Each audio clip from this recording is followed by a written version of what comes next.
for Speaker Martin Romualdez and the President. In fact, yung today, yung kanyang revelation today, ang sinabi, nagbibigay daw siya ng 2 billion Wow. a month to the Wow. President. Wow. You could see the type of person he is he's not only a thief, but he's a liar. Diba? Paano mo masasabi na wala kang kinita ron eh, mismo mo nagsasabi lahat ng mga tao sa ilalim niya? Na 25% ng kickback niya. Siya mismo. Wala siyang masabi ba, sabi niya may papakita siyang resibo na binibigay niya, pinakita niya mga bag lang. Diba? Luggage. Pero si Bernardo nagsabi, walang insertion yan. Siya ang naglagay na insertion si Yusek Bernardo. So doon palang debunk na lahat eh. Yung kay Bernardo, kompleto pa sa details. Kompleto ko saan kinuha, saan nangyari, sino binigyan. Kompleto lahat yun. Yung sa kanya, nagbigay ako ng ganyan. Wala naman resibo. Sabi niya, puro resibo siya. Pero wala naman. Ngayon, sinasabi niya, maging charge daw namin with terrorism. Right. I don't believe so. Hindi naman siya, he's not on the CTA list of the government. So, he's a criminal. He's a criminal, plain and simple. He's a liar, he's a thief, he's a criminal. In citing the decision, I wanted to go back there. You said, you know who they are, you know what they're offering. Is it a big group? Is it Probably retired? Is it Retired, mostly retired. retired military personnel? Some semi-active politicians. Mostly retired personnel connected with active politicians also. Semi-active and active. Ano ba yung Yes. semi-active na politician? Semi-active politicians is they were in office a term ago, and they are still making themselves public. So we call them semi-active politicians. They're still politicians except not in office. Okay, I would so. Okay, so That's not confusing. yeah, I don't have time to actually think about yung who these mahilig pa rin people- makialam, pero hindi na sila elected. Pero makikialam pa rin sila. okay. Diba? Pero politiko sila dati. All right, I think I know who you're talking about. Offer. What is the offer? Everything from position to power to money, lahat na in-offer nila. When you had previously I think you also talked about there are investigations into those who might be guilty or found liable of inciting to sedition. Any update on this, sir? No. I think the SOG is the better personality to answer that. We're just on the enforcement side. So, kung anong bigay nila sa amin, na yung nagagawin namin. All right. Last, I wanted to get your reaction, sir, on the allegation of Senator Amy Marcos about the First Family. My question is, does that in any way affect you, your job, your loyalty to the President, and, sir, the cabinet secretaries, because you are all part of his official family? It affects me because I've always thought of Amy as a friend. We've been political allies for the longest time. Since 79, the Remullans and the Marcoses have been together. It affects me because I know how much it pains the President to see his sibling behave that way. But it doesn't affect me as a public official or a person in the enforcement of the law, or it doesn't affect my loyalty or my service to the President or to the country. And then, malapit na namin makuha lahat yan. Even Zaldico? Zaldico ang mas mahirap ng konti. Okay. He's more elusive, largely because of the resources that he has. So, the way he flies is oftentimes private, sometimes commercial. So, ang hirap talaga i-track basta-basta. And we don't know the passports that he uses. Yeah. Is there any, can the public help, for example, sir, if they see someone? Please. If they see someone, please, the DOJ has a Facebook page na if they need all the help we can get para ma-locate sila. But we're on them. Malapit na namin makuha lahat yan. Zaldico ang mas mahirap ng konti. Okay. He's more elusive, largely because of the resources that he has. So, the way he flies is oftentimes private, sometimes commercial. So, ang hirap talaga i-track basta-basta. And we don't know the passports that he uses. Yeah, you were saying that there's a big possibility that he has another passport. You Yes. were quoted as saying that. Yes. How can he have another passport? Well, may programa kasi ibang mga bansa sa Europa na golden visa. That's right. Kung mag-i-invest ka na... Ay, wala po ako nun. Kinukuha ko po yun sana. Anyway, what was I saying? It's Spain, usually. Spain, one of the countries. Portugal. Di Yes. ba? Would you be able to tell us? Is We Spain don't know if or either one, Portugal? but he has been trapped in both locations. in both? Yes. So talagang nagpunta po siya ng Madrid. Yes, ang flight plus na nakita namin nung unang-una is he went to the US, in New York. Then he went to France. Then he went to Spain. Then he went to Singapore. Right. Then he went to Portugal, and then ang report sa'yo nasa Japan siya, tapos bumalik na naman sa Portugal. Secretary, why so much travel? Is it a way to evade authorities? Well, only he can answer that. Maybe he is tying up loose ends sa mga negosyo niya. Last-ditch efforts niya. Yung mga pera niya, ganun ba O yun? baka, kasi hindi natin alam hindi ko alam kung ano yung extent ng holdings niya. Pero I would assume, it would be in the billions of dollars ang hawak niya. So last, Raw intelligence namin na nasa Japan siya. Yes. does your raw intelligence tell you that he left Japan already? Yes. Where to? Ang information namin is he went to China. Then from China, he went back to Europe.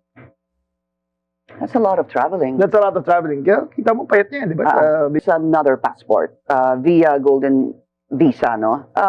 Would you be able, is it easy for a country to coordinate with, let's say, for example, lang po, Spain or Portugal to actually really confirm if he has a Golden Visa? I think only the DFA can answer that.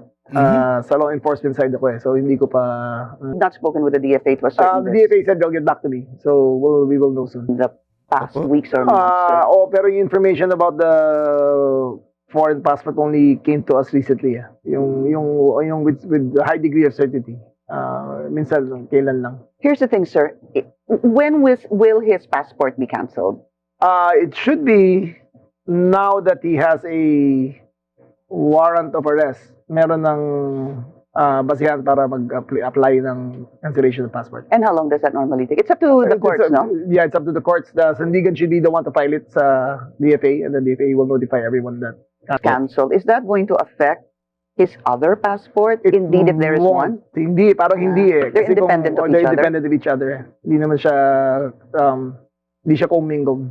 So that will still allow him to legitimately rather move around because he has another passport. With a red notice, may hirapan siya. Kasi kung pumasok siya in any other country na mag-register ang passport niya through immigration, mag-red flag kagad yun. Pwede na siyang makuha. Okay, so the cancelling of the passport is forthcoming. What about yung sa red notice, sir?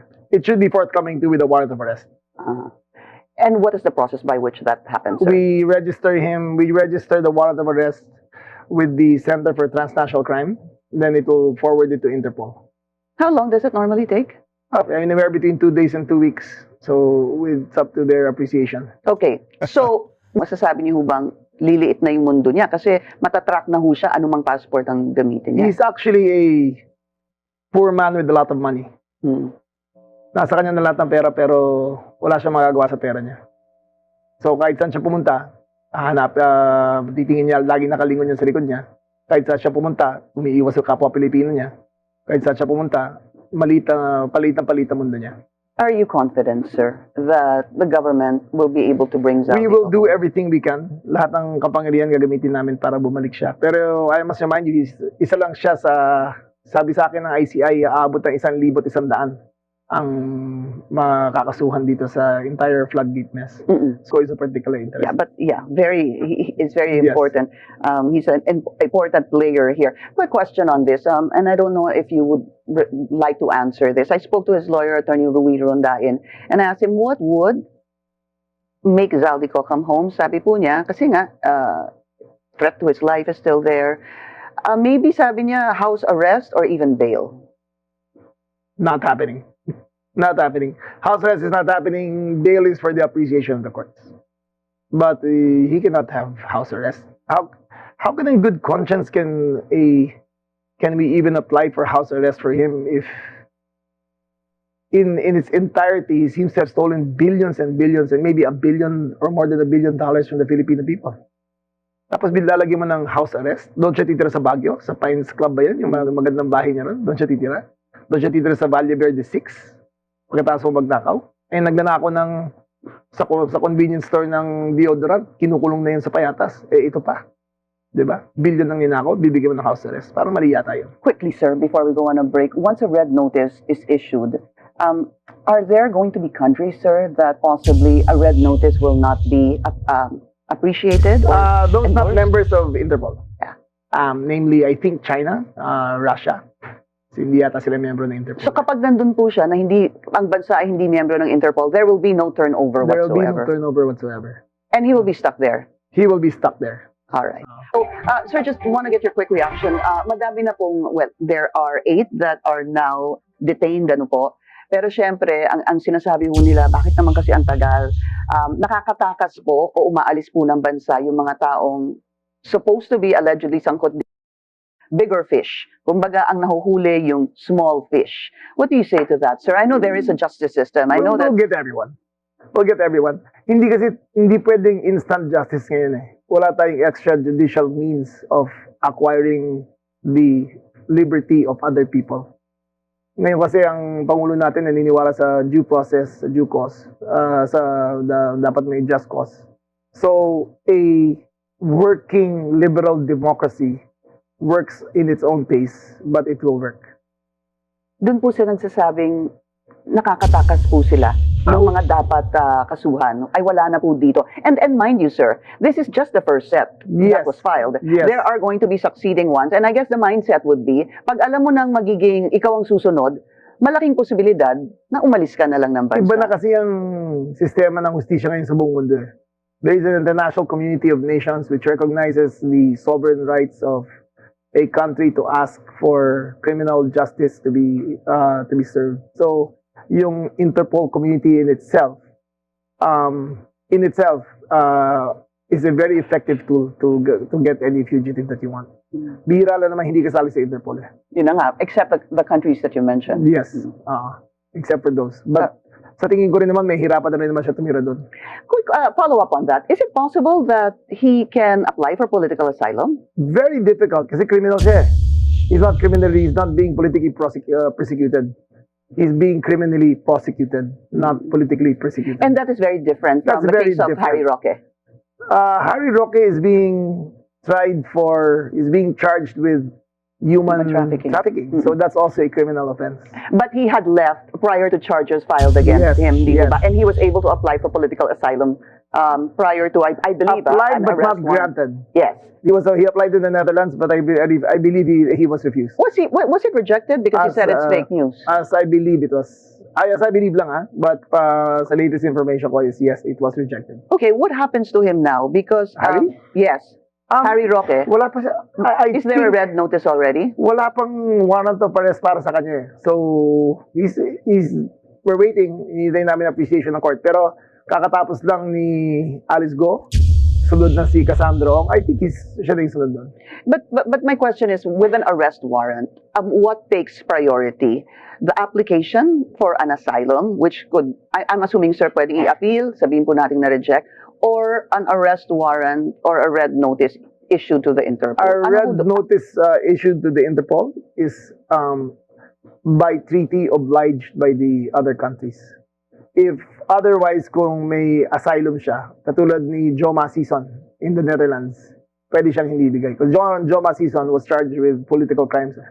But in this case, Harry Roque is being charged with a human trafficking charge. Yeah, but my question is, can this be enforced, let's say an arrest warrant, if he is still seeking political asylum? Oh yes. In the absence of an asylum being granted, pwede siya kunin. Pwede siyang ibigay. That takes precedence. That takes priority. Yes. An application itself does not exempt you from arrest. Really? Cassandra Ong, isa-isahin ko na po sila. Isa pa yan. I think we're looking at her papers now. Kung may warrant of arrest yan, apply na rin namin. Ang takot ko lang ay kung pumunta siya sa China, baka mahirapan namin siya kunin. Last government says she was, last time she left was, or records of her was she was in Japan, if I'm not mistaken. That's right. Okay. Hintayin natin. Kasi wala pa siyang red notice or blue notice din. So, she could have traveled anywhere between them. So, now na I think they're filing a case against her. There's a warrant of arrest already for Cassandra. I'm not sure. I'm not familiar. Okay. Next, sir, ito na lang yung civilian military junta. There are still whispers around. Not happening. Sir, Senator Ping Lacson, during a radio interview, I believe, said he actually admitted that he was asked to be a member or form part of it, which he rejected. So that's what is happening. Pati po ang isang senador na dating PNP chief, ay hinihikayat dito po sa isang civilian-military junta? Lagi naman may subok ng ganyan eh. It's never been But to a absent senator, sir. from the Philippines. It's been offered to more than senators. It was offered to General Bronner? It was offered to a vice president to become president. Mm. Di ba? So it's always been present in our system. How seriously are you taking these talks, whispers, or very. threats? We are on top of the situation. We know who are the ones recruiting. We know what they're up to. We know what they are offering. We know the composition of those who want to form an alternative government. So we're on top of it. And are you at all concerned about that? It is always a point of concern, but it's not a point of panic. It's not a point of that we will waste great time and resources over it. Uunahin na namin tong mga nasa floodgate kaysa mga